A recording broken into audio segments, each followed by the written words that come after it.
Friends, आप YouTube channel R chemistry classes Ranjeet sir पर हमारा वीडियोज देख रहे हैं। यहाँ केमिस्ट्री सीखने एवं समझने का अच्छा मौका मिलेगा। R chemistry classes Ranjeet sir पर टॉपिक क्लियरेंस के साथ साथ एमसीक्यूज, ऑब्जेक्टिव, सब्जेक्टिव क्वेश्चन भी होगा और उनके सॉल्यूशन भी होंगे। R chemistry classes Ranjeet sir पर पढ़ने का एक अच्छा माध्यम है जहां आप कम समय में ज़्यादा से ज़्यादा वीडियोज देख सकते हैं। हाय, तो बच्चों आज जो है 10th क्लास का चैप्टर नंबर 1 रासायनिक अभिक्रिया एवं समीकरण को लेकर आए हैं। तो यहाँ पर ध्यान देना है कि रासायनिक अभिक्रिया और समीकरण के अंतर्गत सबसे बेसिक पॉइंट जो आती है वो आती है परिवर्तन, कि अभिक्रिया के दौरान कि कौन कौन से परिवर्तन होते हैं। तो परिवर्तन के बारे में हम सब पढ़ भी चुके हैं कि परिवर्तन दो तरह की होती है, एक होती है भौतिक परिवर्तन और दूसरा होती है रासायनिक परिवर्तन। ठीक है, तो यहाँ पर ध्यान देना है कि आप जो देख रहे हैं वो है एक अच्छा YouTube channel R chemistry classes Ranjeet sir. तो वहां पर आप देखिए और इसमें पहले समझिए। और ये जो लेक्चर है बिहार बोर्ड और सीबीएसई बोर्ड दोनों स्टूडेंट के लिए। यहाँ पर ध्यान देने थोड़ी सी बात क्या है कि मैं हिंदी और अंग्रेजी दोनों वर्ड का यूज करूंगा और आप गौर से इसको ध्यान पूर्वक देखिए। सबसे पहले तो आप एक कॉपी और एक पेन निकाल लीजिए और उसके बाद देखिए आपको चैप्टर नंबर 1 10th क्लास के स्टूडेंट को समझ में आती है कि नहीं आती है। तो जो भी मैं बात करूंगा कुछ कुछ प्रैक्टिकली रूप में ही करूंगा, जैसे आज कुछ मैं प्रैक्टिकल दिखाऊंगा और उसको मैं समझाऊंगा भी। तो यहाँ पर ध्यान देना है, सबसे पहले तो बात आती है क्या कि रासायनिक अभिक्रिया एवं समीकरण। तो रासायनिक अभिक्रिया और एवं समीकरण को पढ़ने के लिए सबसे पहले आपको परिवर्तन पढ़ना पड़ेगा, चेंज, कि रासायनिक अभिक्रिया के दौरान किस तरह के परिवर्तन होते हैं। चलो यहाँ पर मैंने बताया क्या कि परिवर्तन दो होती है। जो टॉपिक मैंने दे दिया है भौतिक परिवर्तन एवं रासायनिक परिवर्तन, ठीक है, जिसको हम अंग्रेजी में बोलते हैं physical change and chemical change. तो यहां पर बात आती है कि फिजिकल चेंज और केमिकल चेंज है क्या। बात तो यहां पर यह आती है कि फिजिकल चेंज और केमिकल चेंज क्या है। तो आप ध्यान दीजिए, आप अपने जीवन में बहुत सारे प्रैक्टिकल कर चुके हैं जिसमें आप फिजिकल चेंज और केमिकल चेंज दोनों कर लिए हैं, लेकिन आपको पता नहीं है, ये तो अलग बात है। मैं आज आपको पता दिखा दूंगा, आपको पता लगा दूंगा कि फिजिकल चेंज क्या होती है और केमिकल चेंज क्या होती है, मतलब भौतिक परिवर्तन क्या होती है और रासायनिक परिवर्तन क्या होती है। जैसे मैं एक कागज का टुकड़ा लेता हूं, देखो ये कागज का टुकड़ा है, ध्यान देनी थोड़ी सी बात को। चलो इस कागज के टुकड़ा को मैं बहुत सारे टुकड़ों में परिवर्तित कर दिया। चलो यहां से ऐसे कर दिया 2 टुकड़ा। चलो इसको भी मैंने इसको परिवर्तित कर दिया, चलो इसको ऐसे मैंने कर दिया इतना टुकड़ा।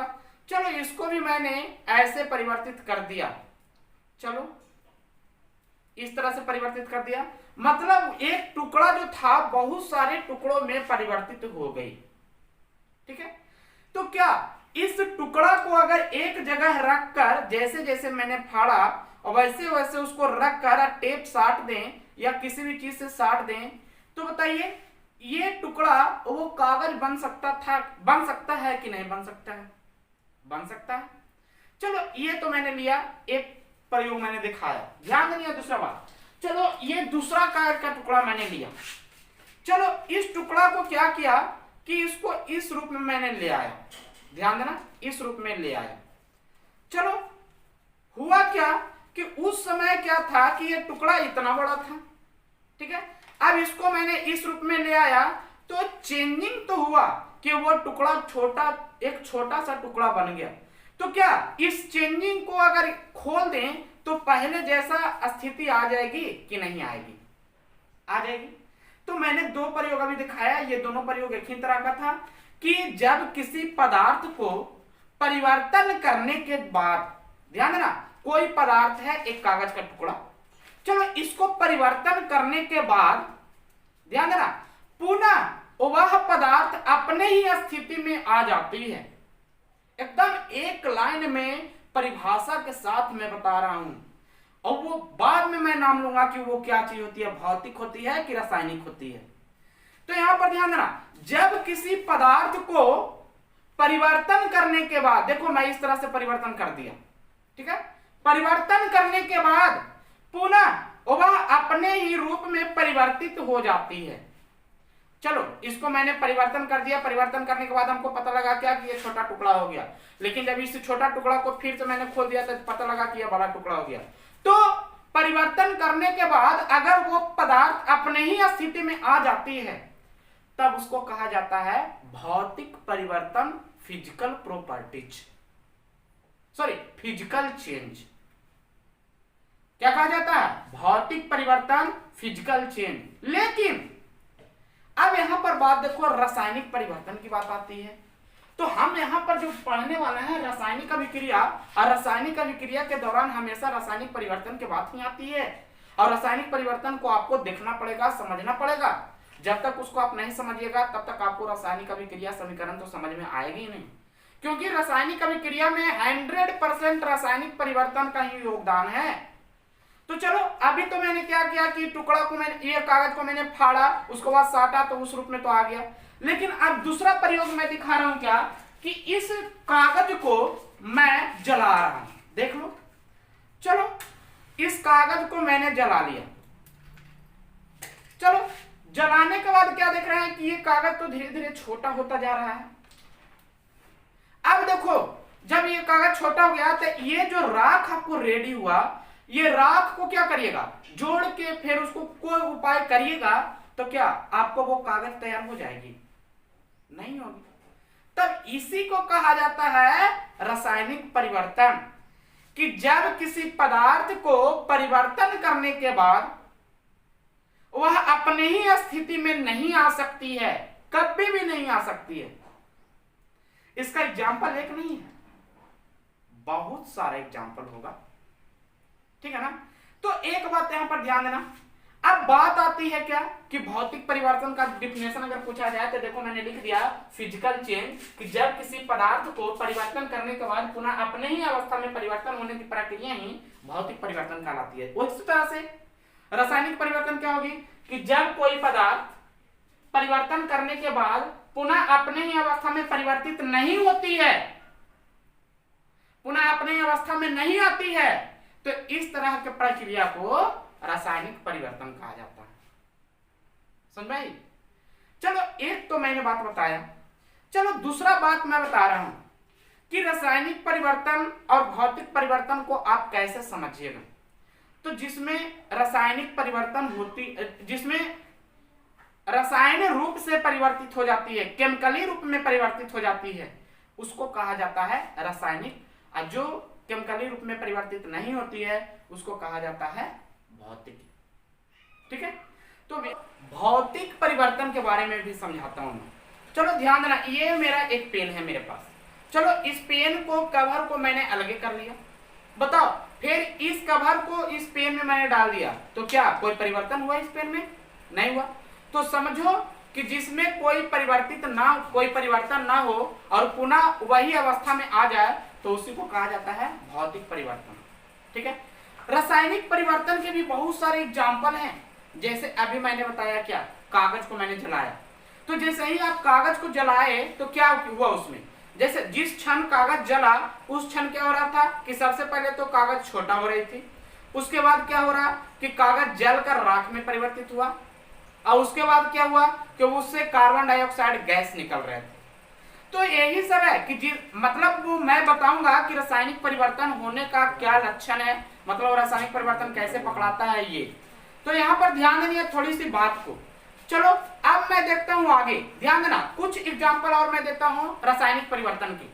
तो रासायनिक परिवर्तन में जैसे बात करते हैं, दूध को आप देखे होंगे, दूध से दही बनना। चलो दूध में कुछ ऐसे चीज डाल दिए कि वो दही में परिवर्तित हो गया, तो क्या दही में अगर कुछ डाल दीजिएगा तो वो दूध में परिवर्तित हो जाएगी? नहीं होगी। तो समझिए कि दूध का दही में परिवर्तन कौन परिवर्तन कहलाएगा? रासायनिक परिवर्तन। चलिए दूध का फट जाना, चलो दूध को गर्मी के दिन में लंबे समय तक ऐसे ही रख दीजिए, तो क्या होती है, वो फट जाती है, मतलब एक क्या गाढ़ा रूप में कुछ निकल जाती है। तो ध्यान देना, आप बताओ कि फटे हुए दूध में कुछ ऐसे चीज डालो कि वो डायरेक्ट आ जाए दूध के रूप में, हो सकती है कभी? नहीं। तो कौन परिवर्तन है? रासायनिक परिवर्तन।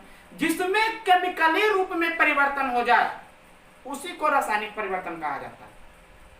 ठीक है, चलो और एग्जांपल मैं लेता हूं। आप अंगूर के देखो होगे, अंगूर का खट्टा होना। चलो सबसे पहले चलो ध्यान देना कि अंगूर को आप घर पर लाइए।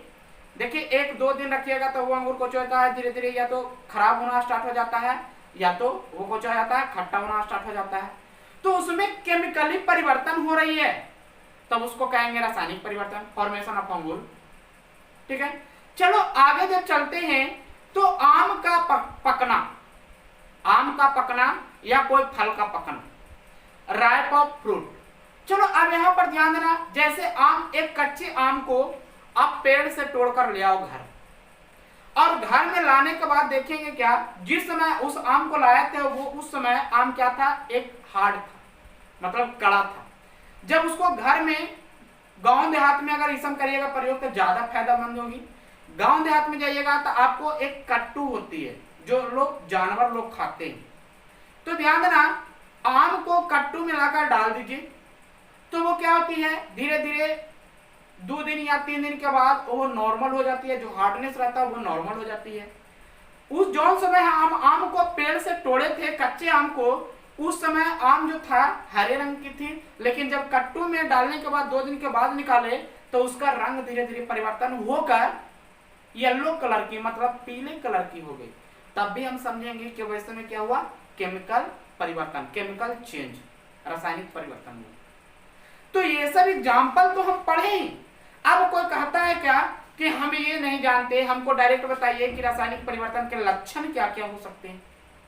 तो यहां पर मैं दिखाता हूं, सबसे पहले लिख लो कि रासायनिक परिवर्तन के डिफिनेशन मैं देता हूं, देख लो 2 में, रासायनिक परिवर्तन।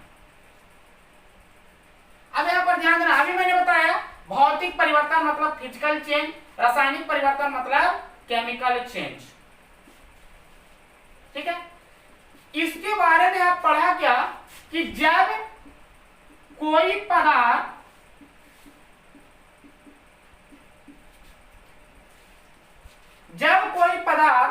परिवर्तन करने के बाद, पदार्थ को कर दो, परिवर्तन करने के बाद पुनः अपने ही अवस्था में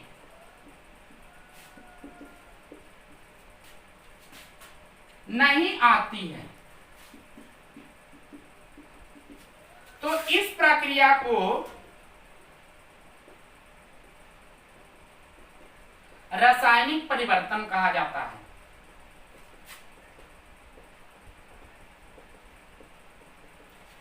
रासायनिक परिवर्तन कहा जाता है।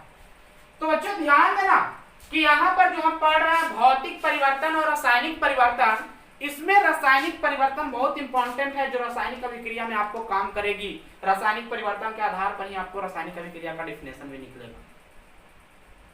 डिफिनेशन कोई ऊपर से निकाला नहीं है, आप धीरे धीरे ज्ञान को बढ़ाओ और डिफिनेशन अपने आप बनाओ।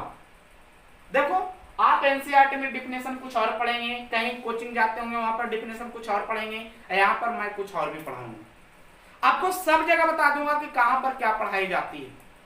तो यहाँ पर ध्यान देना, परिवर्तन के बारे में तो मैं बहुत चीज बताऊंगा। जैसे आपको एनसीईआरटी बुक 10th क्लास के बुक में यह पहला आपको लैब में रूप में दिया है कि मैग्नीशियम के रिबन, मैग्नीशियम के रिबन को जलाते हैं तो कैसे हम पहचानेंगे कि उसमें रासायनिक परिवर्तन हुआ। दूसरा आपको दे दिया है लेड नाइट्रेट, लेड नाइट्रेट को पोटेशियम आयोडाइड के साथ अभिक्रिया कराते हैं तो हमको पोटेशियम नाइट्रेट और आपको लेड आयोडाइड प्राप्त होती है। तो कैसे पता लगता है कि वो केमिकल रिएक्शन हुआ, केमिकल चेंज हुआ। तो इसके बारे में मैं बताता हूं, उसका भी कैरेक्टर है, कुछ कैरेक्टर है। तो अब चलते हैं बच्चों, अभी मैंने बताया क्या कि रासायनिक परिवर्तन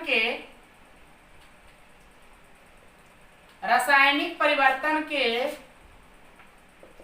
लक्षण क्या क्या होते हैं? तो सबसे पहला बात आती है अवस्था में परिवर्तन। अवस्था में परिवर्तन जिसको हम अंग्रेजी में बोलते हैं change in state. Change in state. Second बात आती है रंग में परिवर्तन जिसको बोलते हैं चेंज इन कलर।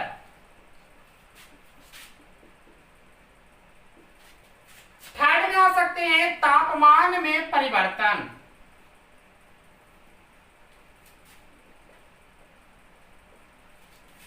जिसको बोल सकते हैं चेंज इन टेम्परेचर। और फोर्थ में कर सकते हैं क्या, गैस का निकलना।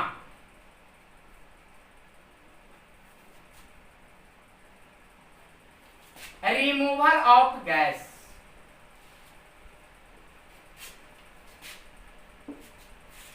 ठीक है, तो ये चार कैरेक्टर है। ये चार कैरेक्टर के आप रासायनिक परिवर्तन को अच्छे तरह से समझ सकते हैं। चलो बारी बारी से मैं बताता हूं। अवस्था में परिवर्तन, तो अवस्था में परिवर्तन का मतलब क्या हुआ कि जो सॉलिड से लिक्विड हो, लिक्विड से गैस हो, ऐसे में भी अगर परिवर्तित होती है तो मानेंगे कि क्या है, वो रासायनिक परिवर्तन है। चलो दूसरा बात आती है रंग में परिवर्तन। तो आप कच्चे आम को लाए थे और घर में कट्टू में डालकर निकाले तो आपको पता लगा कि वो रंग पीला हो गया, तो ऐसे में कुछ हुआ रंग में परिवर्तन। तो इसको क्या कहेंगे, इसको क्या कहेंगे, रासायनिक परिवर्तन। चलिए थर्ड की बात करते हैं तापमान में परिवर्तन। आप कभी गांव देहात में गए होंगे या आपके घर कभी पुताई हुई होगी तो आप देखे होंगे कि जब कली चूना को मार्केट से लाते हैं और किसी नाद में डालकर उसमें पानी डाल देते हैं तो वो कुछ क्षण के लिए, कुछ क्षण क्या बहुत देरी के लिए वो पानी खौलना प्रारंभ कर देता है। मतलब उस समय क्या हुई कि टेम्परेचर राइज कर रही थी, टेम्परेचर बढ़ रही थी। तो यहां पर ध्यान देना कि जैसे ही CaO में H2O डाल देंगे तो CaOH का होल टू बन जाता है। ये होता है कली चूना, ये होता है H2O। तो ये कली चूना में H2O जैसे ही डाल दिए तो हमको जो बन रहा है CaOH का होल टू बन रहा है, जिसको कहा जाता है बुझा हुआ चूना। कौन कहा जाता है, बुझा हुआ चूना। ठीक है, तो यहां पर ध्यान देना है कि इस समय क्या होती है कि यहां पर हीट निकलती है, मतलब टेम्परेचर यहां पर कुछ होता है बढ़ता है, तापमान का बढ़ना भी कुछ है रासायनिक परिवर्तन ही है। चलिए लास्ट में एक मैंने बताया गैस का निकलना। जिस समय कागज को मैंने जलाया, पेपर को जलाया, उस समय क्या हो रही थी, CO2 गैस बाहर निकल रही थी। चलो किसी लकड़ी को आप जलाओ, लकड़ी को जलाइएगा तो देखिएगा कि धुआं के रूप में CO2 बाहर निकलती है। तो वैसे में क्या होती है, रासायनिक परिवर्तन होती है। बताओ लकड़ी को जलाते हैं तो आपको राख मिलती है, कोयला मिलती है। आप फिर कोयला से आप लकड़ी बना सकते हैं, नहीं, तो वो भी कुछ है रासायनिक परिवर्तन है। चलो आप बताता हूं मैं रासायनिक परिवर्तन का एग्जाम्पल जो आपको बुक में दिया गया। ठीक है, अब यहां पर ध्यान देना थोड़ी सी बात। सबसे पहले मैं बात करता हूं मैग्नीशियम का बेल्ट। मैग्नीशियम का बेल्ट जिसको कहा गया है मैग्नीशियम का रिबन। चलो कहीं भी जाओ लैब में, ठीक है, तो एक मैग्नीशियम का रिबन ले लो। लैब में जाइए तो मैग्नीशियम का रिबन ले लीजिएगा। मैग्नीशियम के रिबन क्या होती है कि जब अच्छा मैग्नीशियम का रिबन रहे, स्वस्थ शुद्ध रहे, तो उसको जलाइएगा ना तो बहुत जल्दी जलकर वो राख में परिवर्तन हो जाती है। लेकिन हम लैब में गए, मैग्नीशियम के रिबन को लिए, ठीक है, उसको क्या किए कि जब जलाए तो देखे कि नहीं जल रहा। तो नहीं जल रहा इसका मतलब क्या हुआ कि वो पहले से केमिकल रिएक्शन किए हुए हैं। कैसे, तो ध्यान देना मैग्नीशियम के रिबन को जब वायु के उपस्थिति में छोड़ दीजिएगा ना तो मैग्नीशियम ऑक्साइड उस पर जम जाती है। जैसे लोहा में जंग लगता है, उसको जंग भी हम बोल सकते हैं। लोहा में जंग लगा देखे हैं, क्या होती है कि लोहा को वायु में छोड़ देते हैं तो उस पर फेरस ऑक्साइड जम जाती है। अब फेरस ऑक्साइड जम जाती है तो क्या हो जाता है, धीरे धीरे लोहा को खत्म भी कर देता है। तो यहाँ पर वही बात है कि मैग्नीशियम ऑक्साइड, मैग्नीशियम के बेल्ट पे, मैग्नीशियम के रिबन पे मैग्नीशियम ऑक्साइड जमा हुआ था। उस समय मैंने उसको जलाया तो नहीं जला, लेकिन जैसे ही उसको सरेस कागज से रगड़े और रगड़ने के बाद उसको पूरा चमकीला कर दिए, बहुत अच्छी ढंग से उसको साफ कर दिए, और उसके बाद जैसे ही उसमें हम आग लगाए तो बहुत तेजी से जल के वो राख में परिवर्तन हो गया। तो समझिए क्या कि वो केमिकल परिवर्तन मतलब रासायनिक परिवर्तन हो रही है। तो आपको देखिए एनसीईआरटी बुक का सबसे पहला लैब यही दिया है कि आप मैग्नीशियम के रिबन को जलाइए तो वो नहीं जलती है, इसका मतलब उसमें मैग्नीशियम ऑक्साइड जमा हुआ है, और जब उसको श्रेष्ठ कागज से रगड़ के जलाइएगा तो वो तुरंत जल के राख में परिवर्तन हो जाती है, और उससे जो निकलता है वो CO2 गैस निकलता है। ठीक है, चलो सेकेंड एग्जांपल आपको दिया है लेड नाइट्रेट का। ध्यान देना, PbNO3 का होल 2, जब PbNO3 के होल 2 को पोटासियम आयोडाइड के साथ कराते हैं, यही है लेड नाइट्रेट, इसको पोटासियम आयोडाइड के साथ कराते हैं, तब हमको निकलता है पोटासियम नाइट्रेट और निकलता है लेड आयोडाइड PbI2। क्या निकलता है? PbI2। तो ये जानते हैं ये एक अवक्षेप है, ये क्या है? अवक्षेप, जिसको कहा जाता है PPP। तो यहां पर ध्यान देना कि जैसे ही आपको कहा कि ये कैसे केमिकल हो रहा है, केमिकली चेंज हो रही है, ये भी पकड़ने की बात आ रही है। तो इसमें क्या होता है, जैसे ही इसको पोटासियम, ये लेड नाइट्रेट में पोटासियम आयोडाइड को डालिएगा तो कुछ समय के बाद जिस बीकर में आप ये काम को कर रहे हैं, ठीक है ना, कुछ समय के बाद उस बीकर में जानते हो आपको क्या पता लगेगा? येलो कलर का होना प्रारंभ हो जाएगा, पीला कलर हो जाता है। ये क्या हो जाता है? पीला, येलो PPT। अब PPT का मतलब ही होता है इनसोलेबल, मतलब वो घुलता नहीं, विलय नहीं होती है। ठीक है, चलो ये तो मैंने बता दिया। चलो एक चीज और देखो, ध्यान देना, जैसे कोई मैंने बर्तन लिया, एग्जाम्पल एक मैं और देता हूं, उसको मैं समझाता हूं। उस बर्तन में पहले से मैं जिंक डाले हुए थे, जिंक धातु, और जिंक धातु डालने के बाद उस बर्तन में क्या किए कि हम एक डाइल्यूट H2SO4 डाल दिए। डाइल्यूट क्या किए? H2SO4। जैसे ही डाइल्यूट H2SO4 डाले तो कुछ क्षण के बाद हमको क्या पता लगा कि यहां से H2 गैस बाहर निकल रही थी। तब हमको पता लगा कि जैसे ही H2SO4 डाले तो H2 गैस बाहर निकल रही है, इसका मतलब कोई केमिकली चेंज हो रही है, मतलब केमिकल रिएक्शन हो रही है। तो केमिकली चेंज हो रही है तो इससे भी हम पकड़ सकते हैं कि जब किसी ट्यूब में कोई धातु को रख दिए और धातु में जब डाइल्यूट सॉल्यूशन को डाल रहे थे, उसी ट्यूब में डाइल्यूट H2SO4 को डाल रहे थे तो वहां से H2 गैस निकल रहा था। तो गैस का निकालना भी क्या केमिकली चेंज है।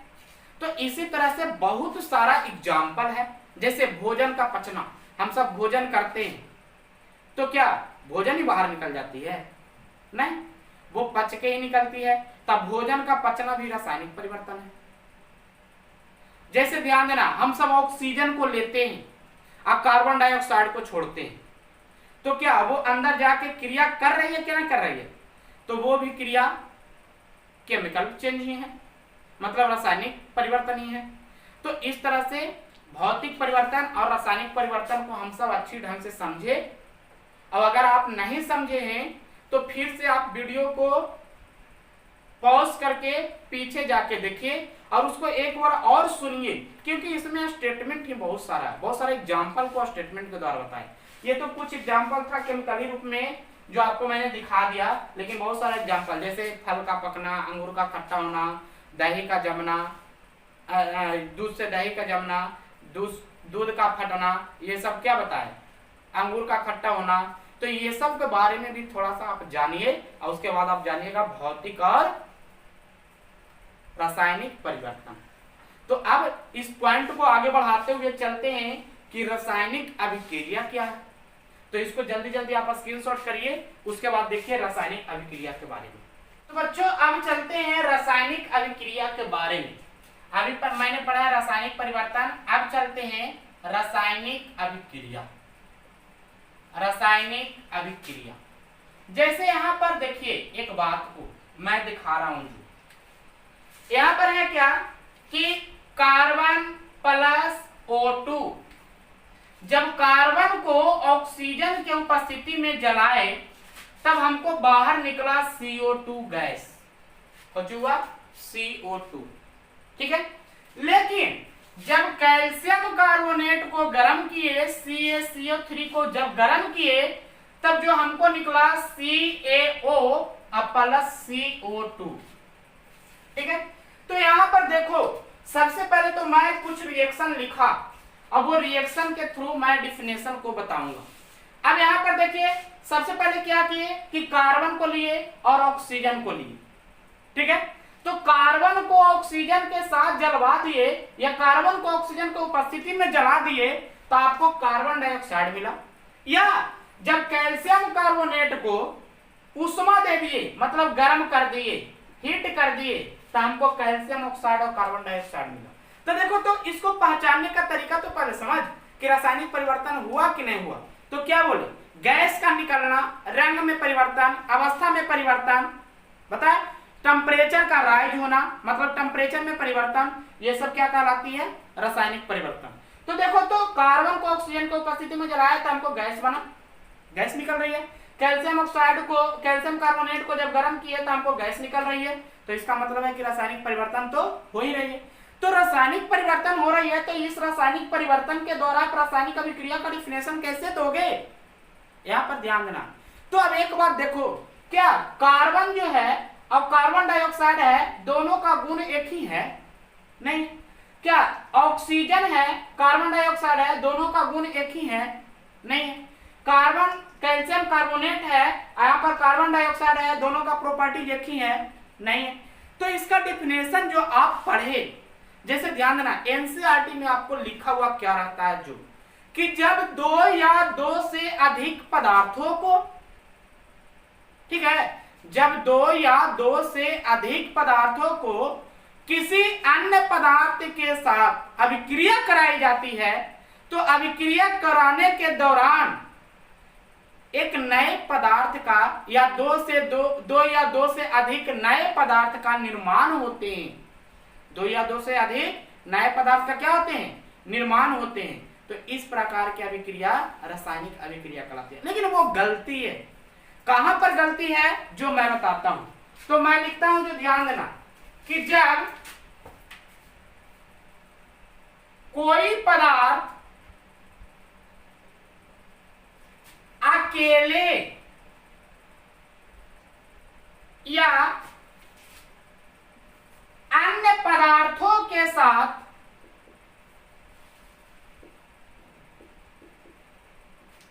अभिक्रिया करके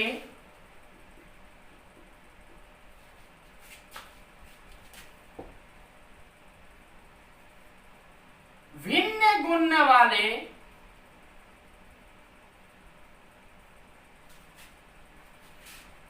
नए पदार्थों का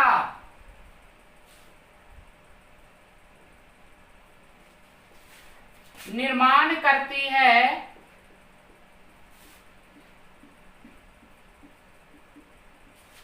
रासायनिक अभिक्रिया कहलाती है।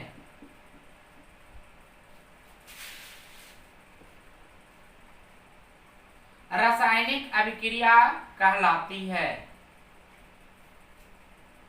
देखो यहां पे समझना थोड़ा सा, वहां पर एनसीईआरटी में क्या रहता है, बुक में आपको, कि जब दो या दो से अधिक पदार्थ, चलो इतना ही पे मैं चर्चा करता हूं। पहले ध्यान देना, ये बुक में आपको रहेगा, जब दो या दो से अधिक पदार्थ, तो बहुत सारे टीचर उसको देखकर वही लिखा देते हैं, लेकिन वो गलती है। कैसे गलती है बताओ, दो या दो से अधिक पदार्थ, यहां तो मैंने कर दिया कि कार्बन प्लस ऑक्सीजन को कराया अभिक्रिया तो हमको कार्बन डाइऑक्साइड मिला, ये तो सही बात है कि दो पदार्थ है। लेकिन ये बताओ, ये दो या दो से अधिक पदार्थ है, ये तो एक ही पदार्थ है। ये क्या है? एक पदार्थ है। वो कैल्शियम कार्बोनेट है कि कैल्शियम कार्बोनेट को जब गर्म कर दिए तो हमको कैल्शियम ऑक्साइड और कार्बन डाइऑक्साइड निकल रही है। तो हम क्या लिखे कि जब कोई पदार्थ अकेले, बताओ, या तो अकेले है या अन्य पदार्थों के साथ, अगर कोई पदार्थ है तो उसके साथ कोई और पदार्थ है, ठीक है। जब कोई पदार्थ अकेले या अन्य पदार्थों के साथ अभिक्रिया करके भिन्न गुण वाले, ध्यान देना, इसका प्रॉपर्टीज है, इसका प्रॉपर्टीज भिन्न होना चाहिए, इसका प्रॉपर्टीज, इसका प्रॉपर्टीज भिन्न होना चाहिए, भिन्न गुण वाले नए पदार्थ का निर्माण करते हैं। बताओ, जब कार्बन और ऑक्सीजन को साथ अभिक्रिया करवाया था, क्या एक टिपट में कार्बन और ऑक्सीजन निकला है, एक नया पदार्थ निकला है जो कार्बन डाइऑक्साइड है। यहाँ पर कैल्शियम कार्बोनेट को गर्म किए तो यहाँ पर क्या निकला? कैल्शियम ऑक्साइड निकला और कार्बन डाइऑक्साइड निकला, जो नया पदार्थ है, ठीक है ना। तो जब कोई पदार्थ अकेले या अन्य पदार्थों के साथ अभिक्रिया करके भिन्न गुण वाले नए पदार्थों का निर्माण करती है, रासायनिक अभिक्रिया कहलाती है। तो अब यहाँ पर ध्यान देना, अंग्रेजी वाले क्या लिख सकते हैं पहले कि जब कोई सबस्टांस अकेले या एनी सबस्टांस के साथ, अन्य मतलब क्या? एनी सबस्टांस के साथ अभिक्रिया करके, रिएक्शन करके डिफरेंट प्रॉपर्टीज वाले न्यू सबस्टांस का निर्माण करते हैं, ठीक है, तब उसको क्या कहती है? रासायनिक अभिक्रिया कहती है, ठीक है ना। सेकेंड आप डिफिनेशन इसको देख लीजिए। सेकेंड डिफिनेशन आप देखेंगे तो सेकेंड डिफिनेशन रासायनिक परिवर्तन के आधार पर ही है। चलो उसको देखते हैं कि जब किसी पदार्थ में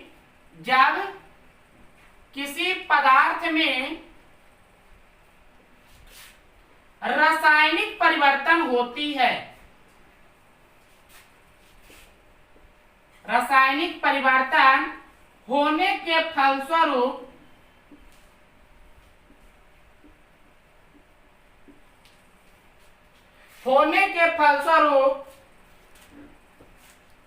नए पदार्थों का निर्माण करते हैं,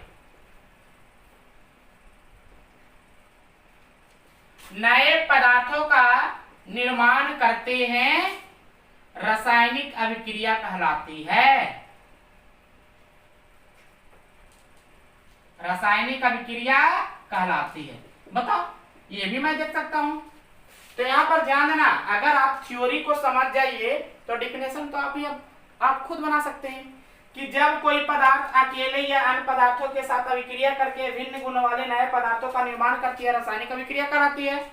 और दूसरा उसी को लिख सकते हैं क्या कि जब किसी पदार्थ में रासायनिक परिवर्तन होने के फलस्वरूप, कोई भी पदार्थ है उसमें रासायनिक परिवर्तन हो रहा है कि नहीं हो रहा है, कार्बन डाइऑक्साइड गैस निकल रही है, रासायनिक परिवर्तन हुआ, तो रासायनिक परिवर्तन होने के फलस्वरूप नए पदार्थों का निर्माण करता है, उससे भी हम रासायनिक अभिक्रिया कहते हैं। तो अब यहाँ पर ध्यान देना कि रासायनिक अभिक्रिया की बात तो मैंने किया, तो रासायनिक अभिक्रिया में दो चीज है। देखिए, तो रासायनिक अभिक्रिया मैंने लिखा यही, एक लिखा कार्बन प्लस ऑक्सीजन, तो ये CO2 बना। तो रासायनिक अभिक्रिया में एक है तीर का निशान, एक क्या है? तीर का निशान। तीर के निशान के पहले जिसको कहा जाता है अभिक्रमक, को कहा जाता है अभिक्रमक, अंग्रेजी में रिएक्टेंट, अंग्रेजी में क्या कहा जाता है? रिएक्टेंट। अब तीर के निशान के बाद वाले को कहा जाता है उत्पाद, जिसको अंग्रेजी में प्रोडक्ट कहा जाता है। तो अगर एग्जाम में आ जाए कि अभिक्रमक किसको कहते हैं और उत्पाद किसको कहते हैं, तो आप लिख सकते हैं कैसे कि जो रासायनिक अभिक्रिया में भाग लेती है, जो रासायनिक अभिक्रिया में भाग लेती है। बताओ, रासायनिक अभिक्रिया में क्या ये भाग ले रही है? नहीं, ये तो उत्पाद बना रही है, एक नया पदार्थ बन रहा है। हमको रासायनिक अभिक्रिया में तो भाग लिया कार्बन और ऑक्सीजन, तो जो रासायनिक अभिक्रिया में भाग लेती है उसको अभिक्रमक कहा जाता है। और रासायनिक अभिक्रिया के फलस्वरूप जो नए पदार्थ का निर्माण होती है उसी को उत्पाद कहा जाता है, जो नया पदार्थ बन रहा, ठीक है ना। तो रासायनिक अभिक्रिया में भाग लेने वाले पदार्थ को अभिक्रमक और रासायनिक अभिक्रिया के फलस्वरूप जो नए पदार्थ का निर्माण होती है उसको उत्पाद कहा जाता है। तो आज का क्लास मैं यहीं पर समाप्त करता हूं, और वीडियो को जब भी आप देखिए टोटल वीडियो को देखिए, शुरू से अंत तक देखिएगा, आपको समझ में आएगी। और पहले मैंने 2 वीडियो दे चुका हूं, केमिकल रिएक्शन, जैसे यही सब रिएक्शन है, इसको बैलेंस करने के लिए मैंने पहले बता दिया। कुछ बेसिक चीज होते हैं जिसको मैंने पहले बता दिया। और आज जो है केमिस्ट्री को फर्स्ट टॉपिक से ही स्टार्ट किया था। अब यहाँ पर ध्यान देना है कि अगर मेरी वीडियो अच्छा लगे तो मेरे वीडियो को शेयर और लाइक करिए और मेरे चैनल को सब्सक्राइब भी करिए। और जब भी देखिए तो कॉपी और पेन लेकर ही बैठिए, नोट्स बनाते चलिए। उसके बाद देखिए आप केमिस्ट्री से किस तरह से खेलते हैं, आपको मैं केमिस्ट्री से खिला दूंगा अगर आप ध्यानपूर्वक पढ़ेंगे तब। तो आज का क्लास यहीं पे, कल मैं आऊंगा रासायनिक समीकरण को लेकर और उसके बाद फिर आगे बढ़ाते चलूंगा। तो आज का क्लास यहीं, बाय।